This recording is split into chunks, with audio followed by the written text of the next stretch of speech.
Hi, I'm Holly Gray, author of Dissociative Living.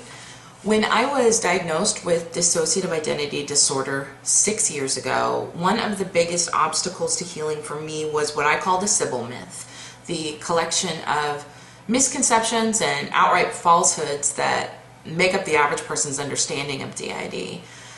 Because I didn't know anything about dissociative identity disorder, I too was heavily influenced by the Sybil myth.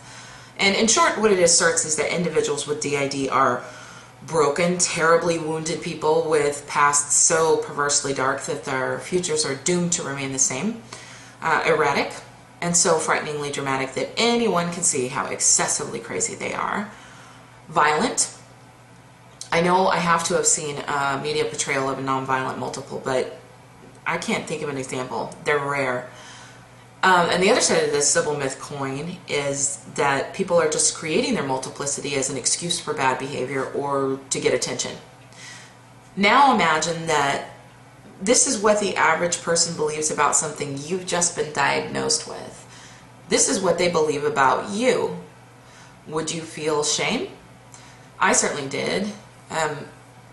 Finding out that you have a mental illness, any mental illness, is good on the one hand because now you have a name for what ails you, and because diagnosis determines treatment, you can hopefully move forward and recover.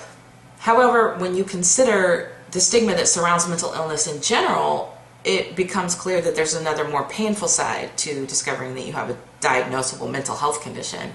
Add to that the Sybil myth, and I hope it's obvious that many people feel like freaks when they find out they have dissociative identity disorder.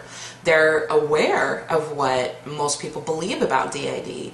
They know that people see them as broken, terribly wounded people with dark, perverse pasts, erratic, frightening, violent, or just making it all up for attention. They know that. And because so many of them are heavily influenced by the Sybil myth themselves, just like I was, they can't help but wonder if it's true.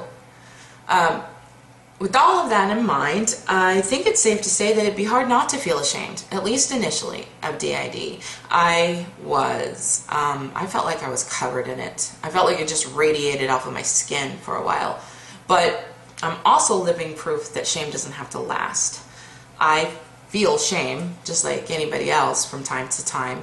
And sometimes what I feel shame about does have to do with DID, but I'm not ashamed of having dissociative identity disorder. I'm not ashamed of my diagnosis, and I don't think anybody should have to be.